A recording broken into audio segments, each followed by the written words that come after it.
Presiden Prabowo bertolak menuju Kairo, Mesir.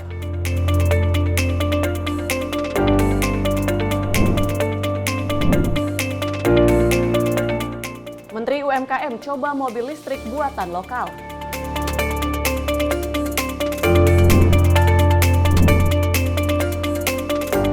Aksi begal payudara kembali marak terjadi.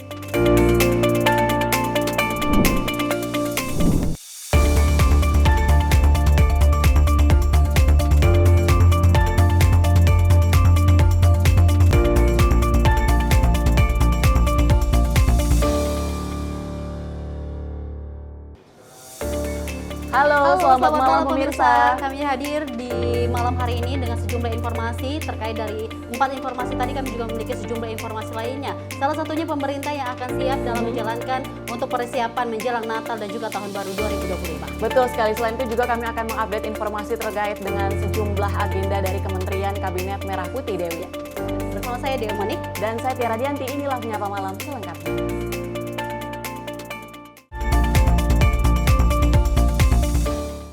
Kita awali informasi Menyapa Malam pemirsa. Presiden Republik Indonesia Prabowo Subianto bertolak ke Kairo, Mesir pada Selasa 17 Desember 2024 dalam rangka kunjungan kenegaraan sekaligus menghadiri konferensi tingkat tinggi KTT ke-11 D8. Kepala negara bersama rombongan terbatas lepas landas dari Pangkalan TNI AU Halim Perdana Kusuma pada pukul 11.45 waktu Indonesia Barat. Dalam keterangannya kepada awak media sebelum keberangkatan, Presiden Prabowo mengatakan bahwa kunjungan ini memiliki arti penting, mengingat kunjungan kenegaraan terakhir Presiden RI ke Mesir dilakukan pada 11 tahun yang lalu. Di Kairo, Presiden Prabowo dijadwalkan untuk bertemu dengan Presiden Republik Arab Mesir, Abdel Fattah el-Sisi, di Istana Kepresidenan Al-Ittihadiyah. Kunjungan ini akan menjadi kunjungan kenegaraan Presiden RI ke Mesir pertama sejak tahun 2013, berarti 11 tahun. Mesir adalah sahabat dekat kita, mitra strategis bagi Indonesia, dan negara penting di Timur Tengah. Saya akan melakukan pertemuan bilateral dengan Presiden Mesir, Abdel Fattah el-Sisi. Selanjutnya saya akan menghadiri KTT D8. D8 adalah organisasi kerjasama ekonomi dan pembangunan antara 8 negara berkembang yang didirikan tahun 97, yang terdiri dari negara Bangladesh, Mesir, Indonesia, Iran, Malaysia, Nigeria, Turki, dan Pakistan. Kunjungan ini menjadi momen penting bagi kedua negara yang selama ini menjalin kerjasama erat di berbagai bidang. Selain agenda bilateral, Presiden Prabowo juga akan menghadiri KTT D8 yang digelar di Kairo, Mesir.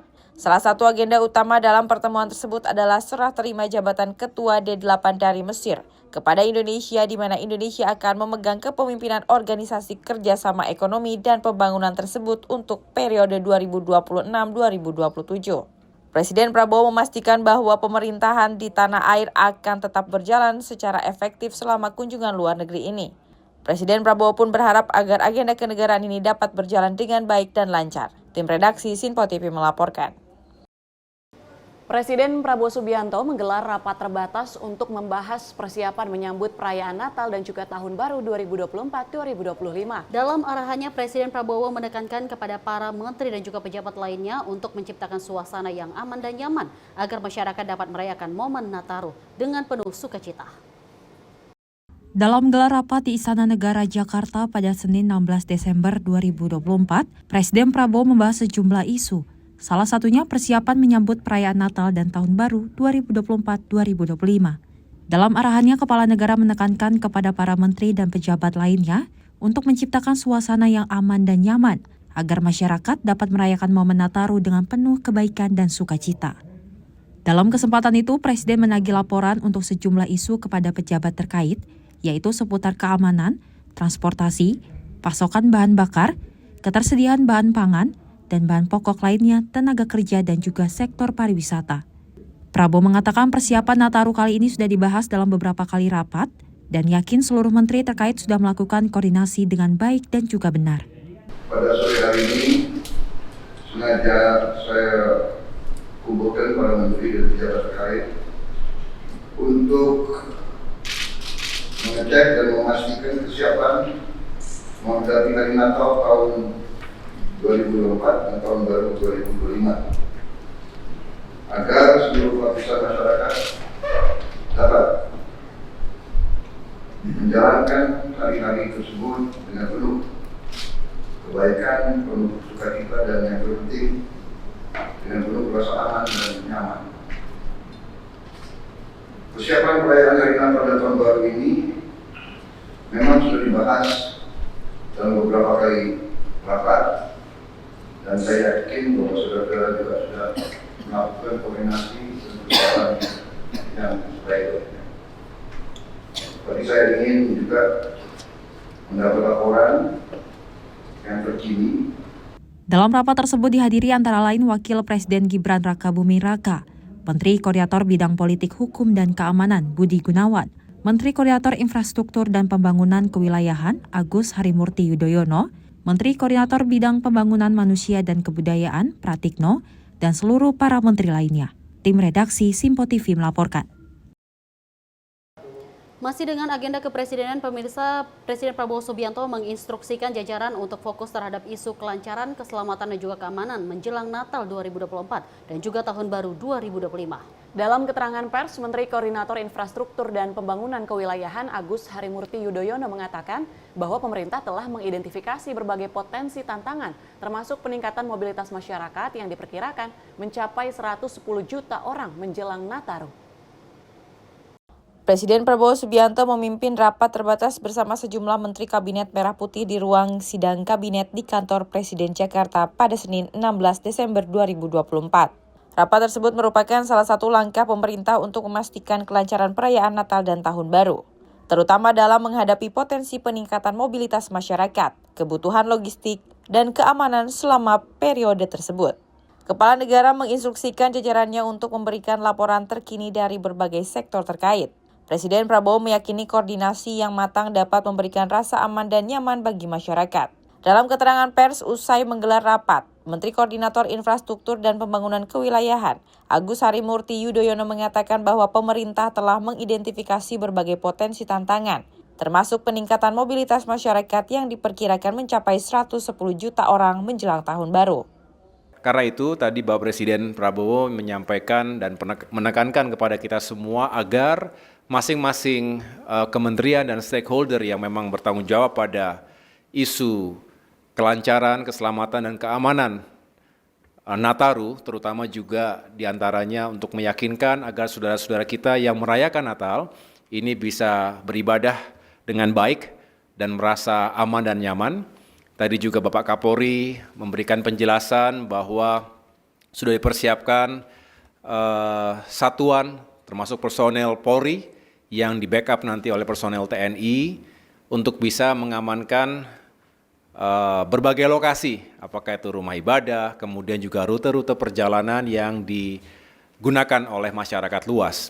Dari Menteri Perhubungan tadi juga sudah menjelaskan, melaporkan bahwa berbagai moda transportasi, baik darat, laut, udara maupun kereta api, ini juga sudah dipersiapkan sarananya, termasuk prasarana pendukungnya, apakah bandara, dermaga, stasiun, terminal, dan lain sebagainya. Ini benar-benar bisa mengakomodasi diperkirakan 110 juta masyarakat yang akan melakukan mobilitas, baik antar daerah maupun di dalam provinsi yang sama.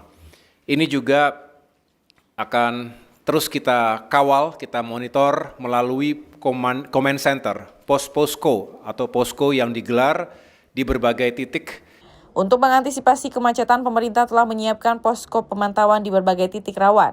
Rekayasa lalu lintas di ruas-ruas padat seperti Jakarta Cikampek juga dilakukan, termasuk penambahan 1 lajur menjadi 4 lajur. Dengan langkah-langkah ini, pemerintah berharap libur Natal 2024 dan Tahun Baru 2025 dapat berlangsung lancar, memberikan rasa aman bagi masyarakat, serta mendorong aktivitas ekonomi di berbagai daerah. Tim redaksi Simpo TV melaporkan. Badan Meteorologi, Klimatologi, dan Geofisika atau BMKG terus mengupayakan modifikasi cuaca jelang perayaan Natal dan Tahun Baru 2024-2025. Modifikasi cuaca ini dilakukan guna meminimalisir terjadinya bencana dan juga memudahkan mobilitas masyarakat yang melaksanakan mudik Nataru.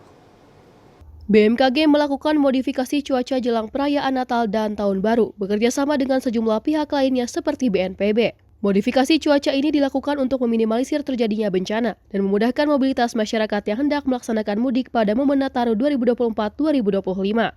Kendati telah dilakukan modifikasi cuaca, Dwi Korita Karnawati, selaku Ketua BMKG mengimbau agar masyarakat tetap waspada, karena cuaca ekstrim masih terus berlanjut hingga 9 Januari 2025 mendatang. Hal ini disampaikan oleh Dwi Korita dalam konferensi pers, usai menggelar rakor pengamanan Nataru bersama sejumlah stakeholder, seperti Kapolri, Panglima TNI, Menhub, Menag, dan yang lainnya di Distrik Jakarta Selatan, pada Senin petang 16 Desember 2024.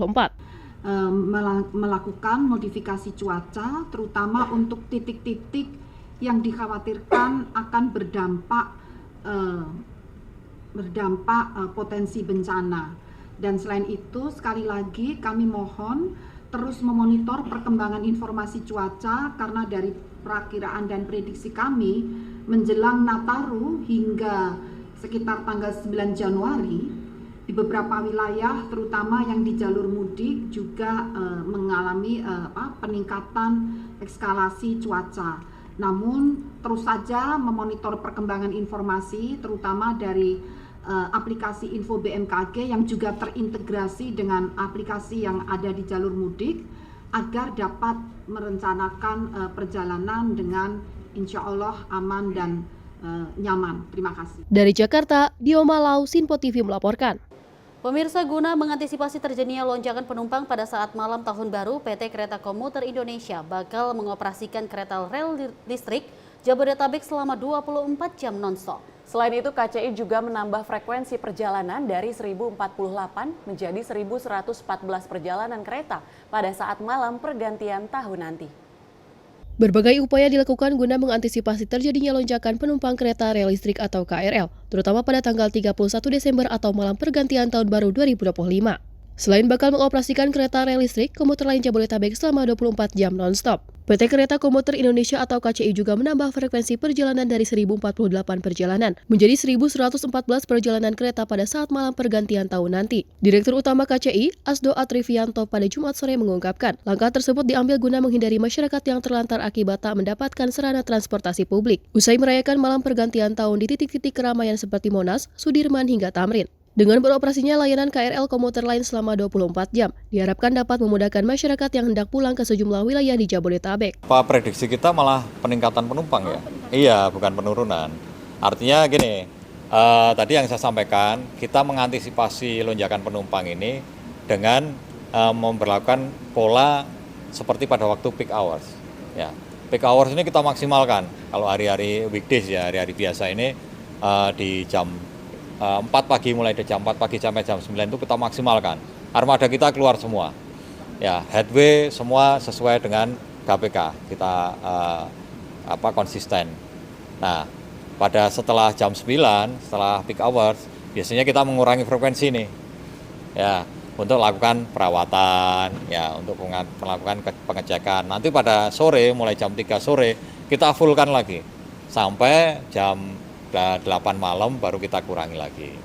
Nah, ini pola yang di hari-hari biasa atau weekdays.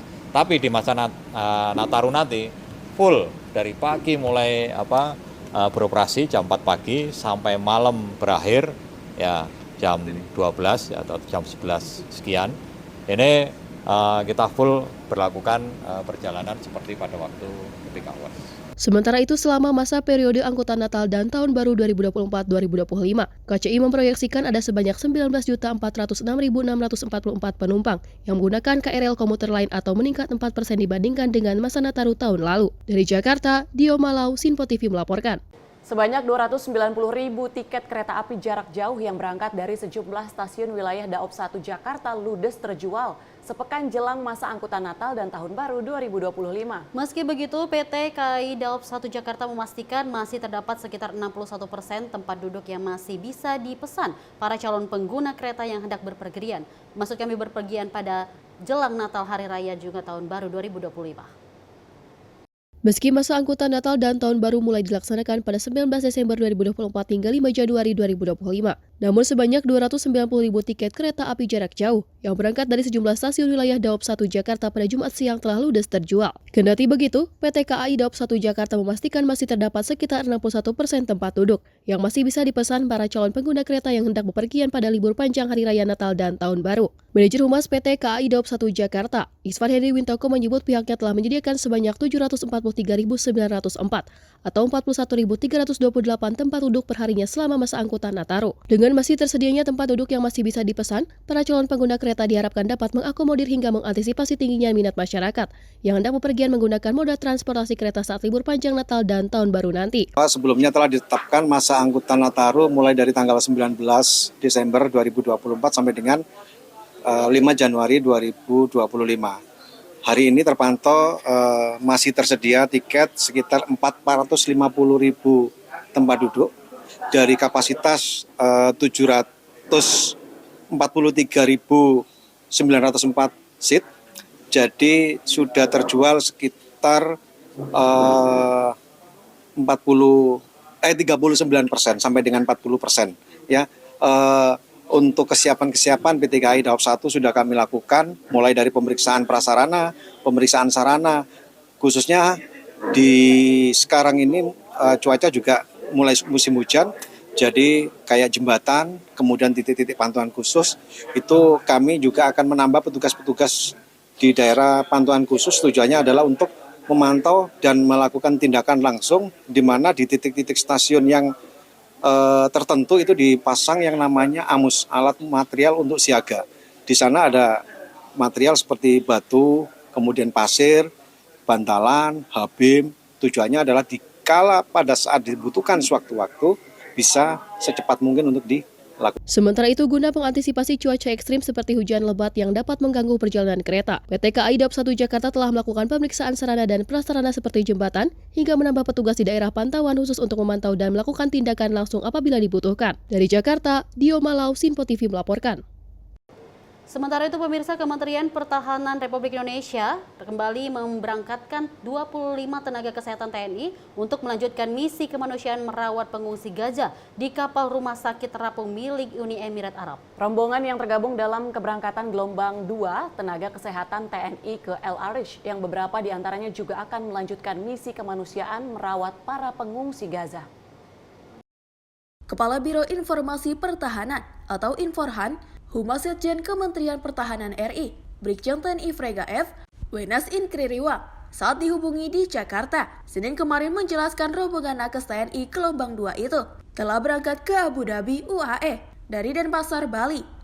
Di El Arish, sebanyak 25 tenaga kesehatan TNI yang tergabung dalam gelombang 1 telah kembali ke tanah air pada 8 Desember 2024. Sementara itu, dia melanjutkan saat ini masih ada 10 tenaga kesehatan TNI yang berada di El Arish. Rencananya mereka akan kembali ke Indonesia pada 22 Desember 2024. Beberapa hari sebelum rombongan tenaga kesehatan TNI gelombang kedua berangkat, Menteri Pertahanan RI, Syarif Samsudin memberi pembekalan dan arahan-arahan kepada mereka di kantor Kemenhan RI, Jakarta, Jumat minggu lalu.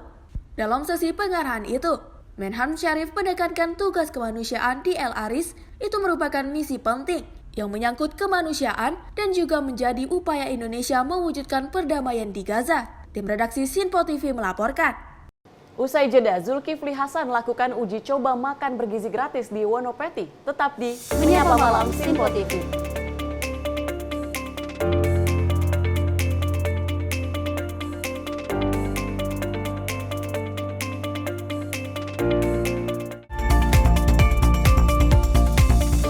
Kami hadir dengan rangkaian informasi dari berbagai penjuru dunia. Topik dan isu yang tengah menjadi sorotan mancanegara dikemas dengan lengkap untuk Anda.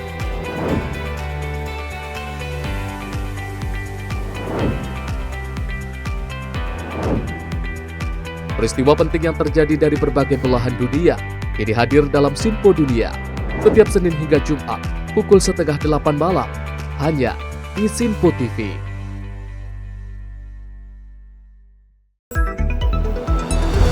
Jadilah yang pertama Mengetahui perkembangan terkini seputar informasi dari lembaga parlemen. Punya data nasional, tidak ada satupun backup berarti kan? Tiba-tiba ada putusan yang nggak masuk akal dan seperti ini gitu.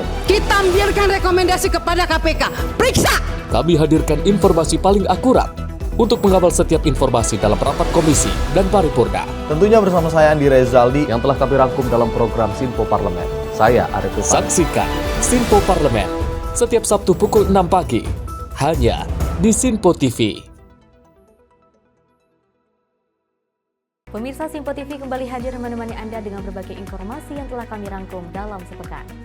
Sajian lengkap informasi sepekan kami hadirkan untuk Anda. Badan Legislasi DPR menemui masa unjuk rasa di depan gedung DPR RI Senayan, Jakarta. Menemani akhir pekan Anda bersama keluarga dengan rangkuman berita menyeluruh dalam Sinpo Sepekan setiap minggu pukul 6 pagi hanya di Sinpo TV.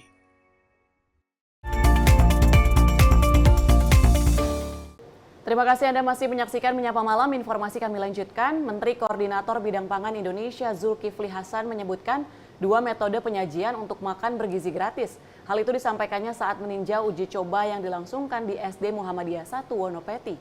Zulhas juga menyampaikan pemerintah pusat sedang mengkaji proses penyajian makanan. Ada 2 metode yang telah diuji coba selama beberapa bulan terakhir. Kunjungannya kali ini, Zulhas ingin melihat langsung proses uji coba program. Pasalnya, di 2025 nanti program resmi dijalankan. Menurutnya, program makan bergizi perlu didorong dengan program ketahanan pangan. Lantaran untuk mencukupi makan bergizi, komoditas pangan perlu memenuhi target penggunaan. Sehingga pihaknya mendorong ketahanan pangan, bukan hanya di tingkat nasional, melainkan juga tingkat kabupaten. Makan bergizi ini sehingga anak-anak kita hebat, kuat, pintar, sehat. Dan Indonesia bisa bukan maju.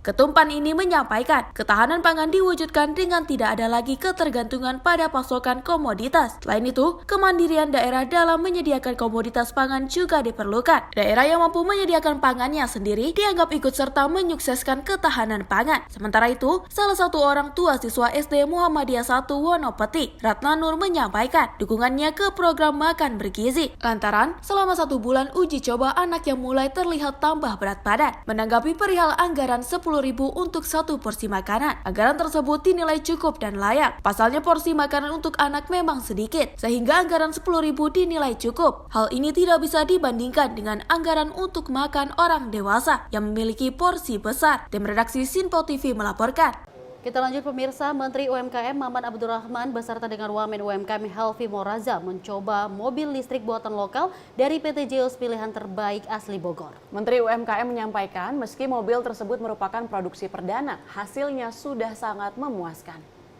Melalui video yang dibagikan di akun sosial media Instagram @Kementerian UMKM, Menteri UMKM Maman Abdurrahman beserta Wamen UMKM Helvi Moraza mencoba langsung mobil listrik buatan lokal dari PT Zeus pilihan terbaik atau ZPT asli Bogor. Usai menjajal secara langsung, Menteri Usaha Mikro, Kecil, dan Menengah, Maman Abdurrahman menyatakan bahwa meskipun ini merupakan produksi perdana, hasilnya sudah sangat memuaskan. Untuk awal dinilai sudah bagus, meskipun di satu sisi harus tetap disempurnakan lagi.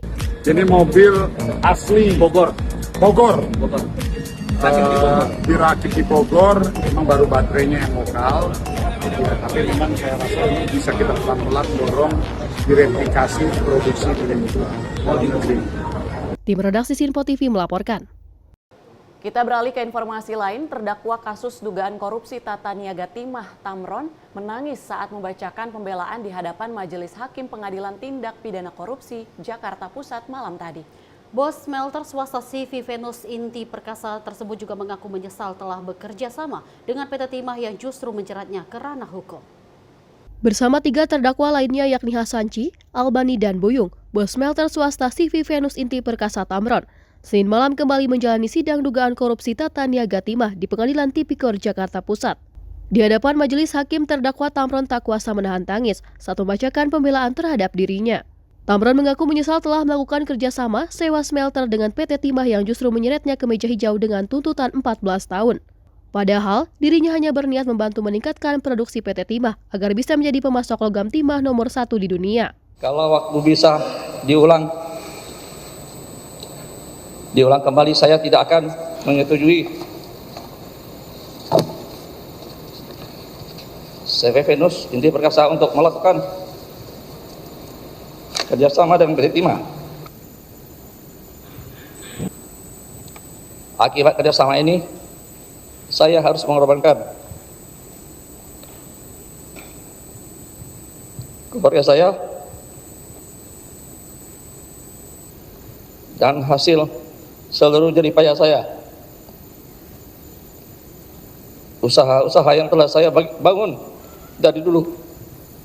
Adapun dalam nota pembelaannya, Tamron menyampaikan kasus ini diawali adanya dugaan korupsi yang menyebabkan kerugian kerusakan lingkungan hidup sebesar 271 triliun yang dihitung dan dikaji secara sepihak. Tamron menambahkan kesedihannya terhadap masyarakat Bangka Belitung yang menggantungkan hidup pada perusahaan yang disita penyidik Kejagung telah menyebabkan sekitar 2.000 karyawannya harus di-PHK. Tamron pun berharap majelis hakim menerima pembelaannya dan berharap nantinya bisa divonis bebas. Dari Jakarta, Dio Malau, Sinpo TV melaporkan.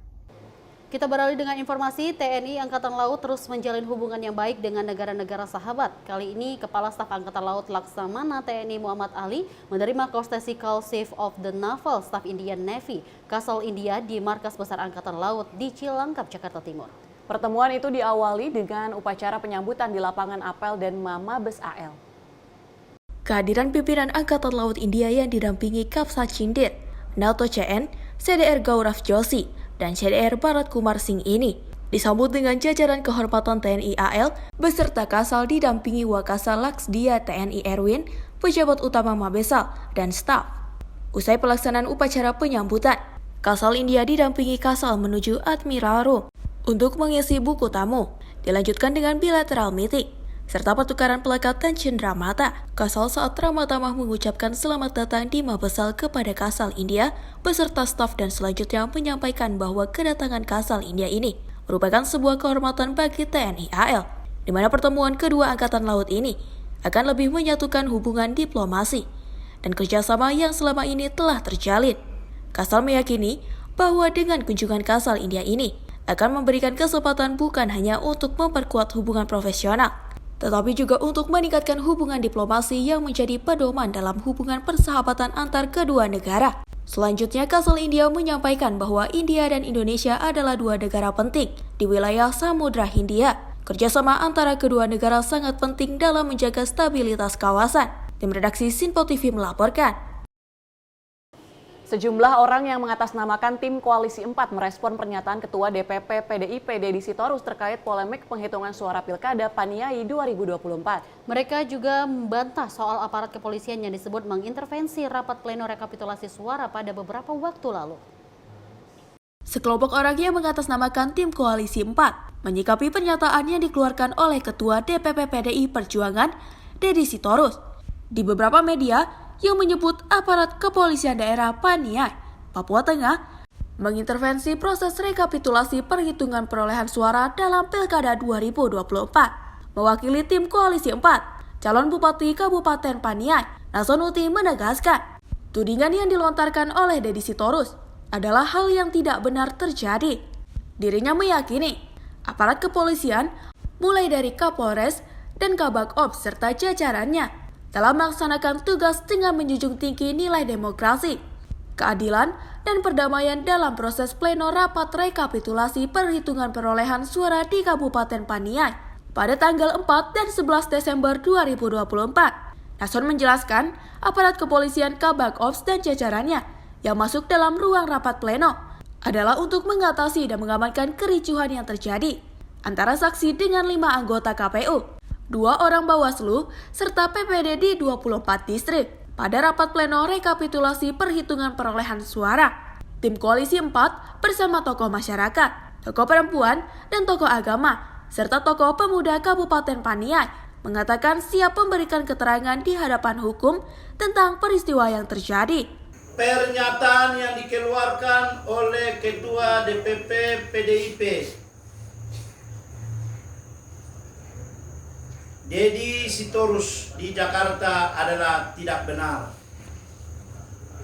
Dan ini sebuah pembohongan publik sebagai upaya untuk melindungi dan meloloskan pasangan calon gubernur dan wakil gubernur serta pasangan Bupati dan Wakil Bupati Paniai dari Partai PDIP yang telah menciptakan kecurangan besar-besaran melalui penyelenggara pemilihan kepala daerah, 5 KPU atau 5 komisioner KPU, sekretaris dan 2 orang anggota Bawaslu. Tim redaksi Sinpo TV melaporkan. Polri resmi meluncurkan Direktorat Tindak Pidana Perlindungan Perempuan dan Anak atau PPA serta Pemberantasan Perdagangan Orang atau PPO Bareskrim Polri. Peresmian ini juga menandakan komitmen Polri dalam melindungi kelompok rentan dan juga pemberantasan perdagangan orang di Indonesia.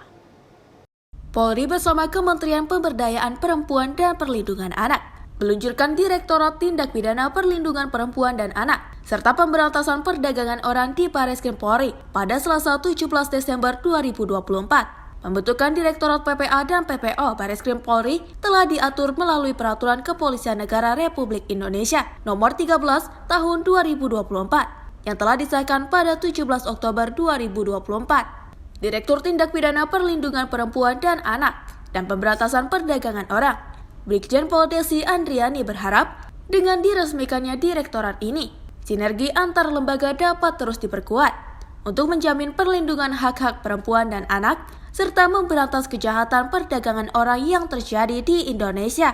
Alhamdulillah, pagi hari ini kita telah menyaksikan dalam kegiatan Gender Mainstreaming Insight, Equality in Action, and Insight in Policy, di mana salah satu rangkaian kegiatan adalah launching Direktorat Tindak Pidana Pelindungan Perempuan dan Anak dan Pemberantasan Perdagangan Orang Bareskrim Polri.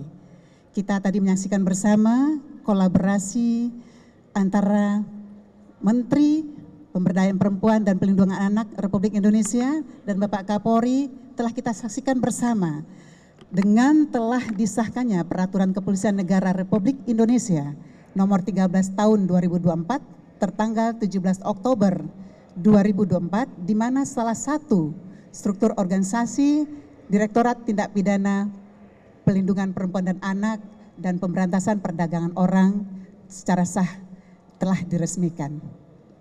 Dari Jakarta, Cihan Nabila Robai Mutia, Sinpo TV melaporkan. Kita lanjut informasi berikut ini, pemirsa. TNI Angkatan Laut berhasil menembakkan rudal Exocet MM-40B3 dari kapal perang KRI RE Marta Dinata 331 maksud kami, dan juga menghancurkan sasaran strategis barat dan juga berada di Pulau Gundul, Kepulauan Karimun Jawa. Penembakan ini rangkaian latihan penembakan senjata khusus yang merupakan kegiatan dalam latihan Operasi Laut Gabungan 2 tahun 2024. Diawali apel gelar pasukan Satuan Tugas Latop Selagap 2 yang dipimpin oleh Laksamana Muda TNI Arianto Condrowibowo di Makoko Armada 2. Selanjutnya seluruh pasukan latihan bergerak menuju daerah latihan. Latop Selagap sendiri merupakan agenda puncak dari peringatan HUT Armada RI 2024. Kegiatan latihan penembakan ini dipimpin oleh Kepala Staf Angkatan Laut Laksamana TNI Dr. Muhammad Ali yang onboard di atas kapal markas KRI Dr. Rajiman Wedyo Diningrat KRI RJW 992. Di mana Kasal memberikan perintah langsung untuk pelaksanaan penembakan rudal Exocet. Dalam penembakan ini rudal Exocet MM-40B3 yang diluncurkan dari KRI REM 331 sebagai kapal penembak utama berhasil dengan tepat mengenai sasaran strategis musuh di darat Pulau Gundul yang berjarak 66,6 km dari unsur penembak. Selain penembakan rudal Exocet, juga dilaksanakan penembakan roket RM-70 Grade Marinir TNI dari atas geladak KRI Teluk Amboina KRI ABN 503. Kasal menyampaikan apresiasi atas terlaksananya seluruh rangkaian kegiatan penembakan senjata khusus TNI AL di perairan Pulau Gundul dalam keadaan aman dan sukses. Tim redaksi Sinpo TV melaporkan. Pemirsa, jangan kemana-mana, usai jeda kami akan menghadirkan sejumlah informasi, salah satunya gempa 7,3 guncang Vanuatu berpotensi tsunami. Tetap di Menyapa Malam Sinpo TV.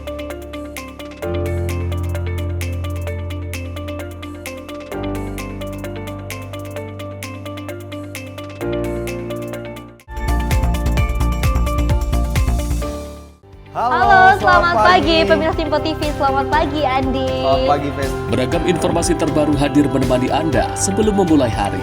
Itu memang dari Menteri Perhubungan juga mendukung, Betul. dari Menteri Keuangan juga mendukung, dan kita sebagai masyarakat pun juga Harus mendukung. Mengangkat isu yang tengah menjadi pembicaraan paling hangat. Semarakan pagi Anda bersama Menyapa Pagi. Setiap Senin hingga Jumat pukul 6 pagi, hanya di Sinpo TV. Pemirsa Simpo TV kembali hadir menemani Anda dengan berbagai informasi yang telah kami rangkum dalam sepekan. Sajian lengkap informasi sepekan kami hadirkan untuk Anda. Badan Legislasi DPR menemui masa unjuk rasa di depan gedung DPR RI Senayan, Jakarta. Menemani akhir pekan Anda bersama keluarga dengan rangkuman berita menyeluruh dalam Sinpo Sepekan. Setiap minggu pukul 6 pagi, hanya di Sinpo TV. Halo pemirsa, kami kembali hadir dengan sejumlah informasi yang kami himpun dari berbagai penjuru dunia. Rangkaian informasi yang membuat akhir pekan Anda begitu bermakna. Sebuah kelompok di Afrika Selatan memberikan layanan pertunjukan film dengan tenaga surya. Berita yang menjadi sorotan media dari dalam dan luar negeri, kami hadirkan untuk menemani pekan Anda dalam Sinpo Dunia Sepekan, Sabtu dan Minggu pukul 9 pagi, hanya di Sinpo TV.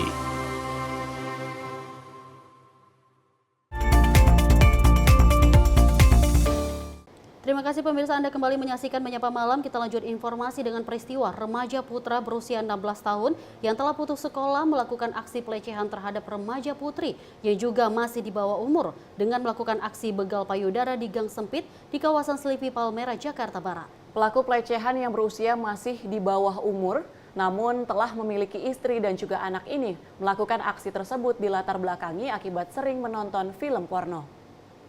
Remaja putri inisial CF, usia 14 tahun menjadi korban begal payudara di gang sempit di Jalan Z, Selipi, Palmerah, Jakarta Barat. Pasca kejadian, korban dalam keadaan trauma, kemudian melaporkan kasus pelecehan yang baru saja dialaminya ke Mapolsek Palmerah. Mendapati laporan tersebut, pihak kepolisian mendatangi lokasi kejadian perkara dan memeriksa sejumlah rekaman CCTV yang terpasang di tiap sudut di pemukiman tersebut. Berbekal dari rekaman tersebut, unit Reskrim Polsek Palmerah berhasil mengidentifikasi pelaku dan melakukan pengejaran.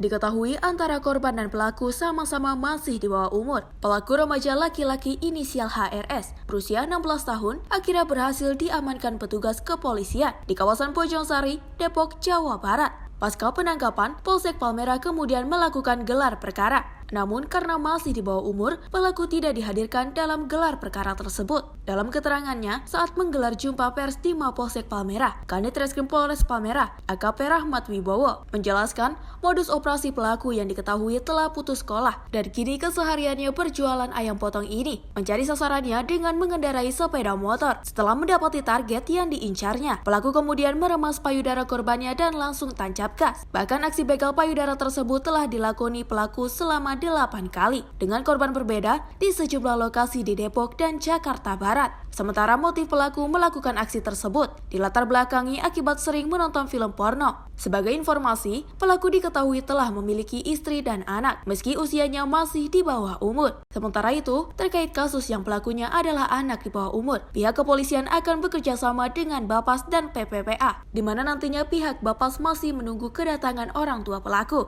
untuk berkomunikasi langsung terkait proses hukum yang menjerat anaknya yang kini sedang berjalan. Untuk pelaku sudah berhasil kami tangkap, kemudian berdasarkan dari keterangan pelaku sudah 8 kali melakukan pencabulan atau orang bilang begal payudara. Hasil pemeriksaan pelaku sering menonton film porno. Untuk pendampingan sampai saat ini kami menunggu dari pihak keluarga, nanti kami hubungi karena sampai saat ini kami belum dapat menghadirkan yang bersangkutan, orang tuanya ini masih belum ada respon. Sehingga bagaimana nanti adalah bagaimana memediasi di antara para korban dan juga stakeholder. Apakah memang saya setuju dengan Bapak Kanit Reskrim bahwa nantinya anak ini memang ketika di Litmas tidak ada penyesalan. Jadi ya biasa saja. Dari tangan pelaku, polisi menyita barang bukti diantaranya 2 unit sepeda motor yang digunakan pelaku saat melancarkan aksinya, gawai, dan pakaian yang pelaku kenakan saat melancarkan aksinya. Atas perbuatannya, pelaku disangkakan pasal 82 Undang-Undang Nomor 17 Tahun 2016, pasal 76E UU Nomor 35 Tahun 2014, dan pasal 289 KUHP atau pasal 281 KUHP tentang kejahatan perlindungan anak dengan ancaman pidana maksimal 12 tahun penjara. Dari Jakarta, kontributor Sinpo TV melaporkan. Seekor ular muncul di tengah banjirop atau banjir pesisir yang merendam jalan dan permukiman di kawasan Penjaringan, Jakarta Utara. Warga yang melihat ular tersebut langsung menangkap dan juga mengevakuasi ular di permukiman warga. Banjirop kembali merendam sejumlah wilayah pesisir Jakarta pada Senin 16 Desember. Ini menjadi hari keempat banjir merendam kawasan Muara Angke dan sekitarnya. BPBD Jakarta menyampaikan ada total 9 rukun tetangga dan 1 ruas jalan di wilayah pesisir Jakarta yang tergenang banjirop. Di tengah banjirop yang terjadi di masyarakat, seekor piton berhasil ditangkap warga Pluit saat banjirop mengepung daerah tersebut. Dalam video terlihat, ular tersebut nampak begitu besar dan warga lekas menangkapnya agar tak membahayakan anak-anak dan orang dewasa. Beruntung, kini ular tersebut telah diamankan oleh warga dan sejumlah petugas. Tak hanya di satu lokasi, di tempat yang berbeda, warga juga menemukan seekor ular yang muncul di kawasan rumah warga dan langsung mengevakuasi ular tersebut. Sementara itu, BPBD memperkirakan banjirop akan terjadi hingga 20 Desember 2024 akibat fenomena bulan purnama dan perigi atau jarak terdekat bumi bulan. Tim redaksi Sinpo TV melaporkan. Sementara itu pemirsa, 3 orang pemuda asal Cianjur harus berurusan dengan kepolisian karena terlibat kasus pencurian kendaraan bermotor di kawasan Palmerah, Jakarta Barat. Para pelaku yang kesehariannya berprofesi sebagai penjahit baju ini nekat melakukan aksi tersebut dilatar belakangi minimnya penghasilan yang didapat lantaran sepi job, di mana kondisi tersebut diperparah lantaran pelaku kecanduan dengan obat-obatan terlarang atau psikoterapika. Anggota Reskrim Polsek Palmerah menggerebek sebuah rumah yang menjadi tempat persembunyian kelompok pelaku curanmor yang beraksi wilayah hukum Palmerah, Jakarta Barat. Penggerebekan ini bermula dari penangkapan salah satu pelaku berinisial AR di wilayah Cianjur, Jawa Barat. Kemudian dari keterangannya, petugas kembali melakukan penangkapan 2 pelaku lainnya, yakni HM dan DR di wilayah Kalibata, Jakarta Selatan. Ketiga pelaku diamankan petugas berdasarkan laporan salah satu korban yang kehilangan sepeda motor. Dari hasil video CCTV yang disertai dalam laporan tersebut, petugas berhasil mengidentifikasi dan meringkus ketiga pelaku. Dari hasil pemeriksaan, para pelaku telah melakukan aksi pencurian tersebut sejak 3 bulan terakhir di wilayah Kebonjeruk dan Palmerah, Jakarta Barat, di mana dalam melancarkan aksinya, ketiganya menargetkan sepeda-sepeda motor yang terparkir di pemukiman dan tidak memasang kunci ganda. Diketahui para pelaku kesehariannya berprofesi sebagai penjahit rumahan, di mana aksi curanmor tersebut nekat mereka lakukan karena dilatar belakangi minimnya penghasilan yang didapat. Lantaran sepi job, di mana kondisi tersebut diperparah, lantaran mereka terlanjur candu dengan obat-obatan terlarang atau psikoterapika. Modusnya bahwa yang pertama itu boncengan itu bertiga, sama seperti yang 3 bulan yang lalu, boncengan bertiga. Setelah ada motor, yang satu turun, yang satu standby. Nanti kalau udah dapat motor itu langsung dinaikin berdua. Setelah jauh kira-kira aman, yang satu bawa barang bukti motor dibawa ke Pasar Minggu, langsung yang 2 melanjutkan perjalanan mencari sasaran. 3 bulan yang lalu itu kelompok Kebonjeruk, kelompok Cianjur yang di AR, kami lakukan penangkapan di Palmerah, Jakarta Barat. Kemudian HM dan DR kita lakukan penangkapan di Kalibata, Jakarta Selatan. Jadi untuk hasil pemeriksaan kami, pelaku ini melakukan sudah sebanyak 5 kali. Terus kemudian hasil pencuriannya dijual ke daerah Cianjur. Mereka ini terindikasi memakai psikotropika. Dari tangan ketiga pelaku, petugas mendapati barang bukti berupa alat dan hasil kejahatan. Di antaranya seperangkat kunci letter T, pakaian yang mereka gunakan saat beraksi, serta 3 unit sepeda motor Matic hasil curian. Atas perbuatannya, ketiga pelaku dijebloskan ke jeruji besi Polsek Palmerah dengan sangkaan pasal 363 KUHP tentang pencurian dan pemberatan dengan ancaman hukuman pidana selama 5 tahun penjara. Tim redaksi Sinpo TV melaporkan. Seorang pejalan kaki terperosok ke selokan saat banjir di Jalan Jogjawates, Kabupaten Bantul. Korban tidak mengetahui jika ada selokan yang terbuka atau tanpa tutup. Tim SAR gabungan langsung melakukan pencarian dengan cara membongkar penutup selokan dan juga melakukan penyusuran. Korban ditemukan dengan keadaan meninggal dunia. Dalam video terlihat, sejumlah petugas melakukan proses evakuasi pencarian seorang pejalan kaki terperosok dan hanyut di gorong-gorong Jalan Wates kilometer 11, Argorejo, Kapanewon, Sedayu, Bantul, yang terjadi pada 15 Desember Minggu malam. Kasubsi Operasi Kantor Basarnas Daerah Istimewa Yogyakarta, Asnawi, mengatakan, kejadian bermula saat korban berjalan dengan kondisi selokan sedang banjir akibat hujan deras. Korban yang tidak mengetahui jika ada lubang yang masuk ke gorong-gorong akhirnya terperosok dan hanyut. Warga yang sempat melihat kejadian tidak bisa melakukan evakuasi dengan segera karena gorong-gorong tertutup sepenuhnya dengan beton. Ditambah lokasi hanyut memiliki kedalaman air hingga sekitar 2 meter. Proses evakuasi oleh petugas juga terkendala. Tim SAR gabungan membuka penutup saluran air. Selanjutnya, 2 orang tim SAR turun untuk mencari korban. Jenazah korban berhasil ditemukan sekitar 100 meter dari lokasi kejadian pada Senin 16 Desember 2024 dan dilakukan identifikasi oleh petugas dari Polres Bantul. Adapun identitas korban yakni P 53 tahun, warga Tulang Bawang Tengah, Lampung. Jasad korban langsung dibawa ke RS Bayangkara Polda DIY untuk dilakukan pemeriksaan lebih lanjut. Tim redaksi Sinpo TV melaporkan. Gempa magnitudo 7,3 mengguncang negara Pulau Vanuatu di Pasifik Selasa siang waktu setempat. Menurut Lembaga Survei Geologi Amerika Serikat, gempa berpotensi menimbulkan tsunami. Sejumlah bangunan dilaporkan rusak, termasuk gedung kedutaan besar Amerika Serikat. Dalam video terlihat, sejumlah bangunan mengalami kerusakan akibat gempa bumi dahsyat berkekuatan magnitudo 7,3 mengguncang negara Pulau Vanuatu di Pasifik pada 17 Desember 2024. Selasa siang waktu setempat, Badan Survei Geologi Amerika Serikat melaporkan gempa berpusat sekitar 30 km dari barat ibu kota Port Vila, Vanuatu dengan kedalaman 43 km dari dasar laut. USGS juga mengeluarkan peringatan ancaman gelombang tsunami yang muncul imbas gempa dahsyat ini. Hingga kini, belum ada laporan mengenai korban atau kerusakan yang detail imbas gempa Vanuatu ini. Namun, sejumlah gedung termasuk kedutaan besar AS di ibu kota ikut rusak imbas gempa tersebut. Pemerintah setempat dan negara-negara tetangga kini tengah memantau situasi sambil bersiap mengantisipasi dampak lanjutan dari gempa. Tim redaksi Sinpo TV melaporkan. Dan pemirsa, informasi tadi menutup perjumpaan kita pada Menyapa Malam kali ini. Terima kasih atas kebersamaan Anda. Saya Dewi Manik, pamit undur diri. Sampai jumpa.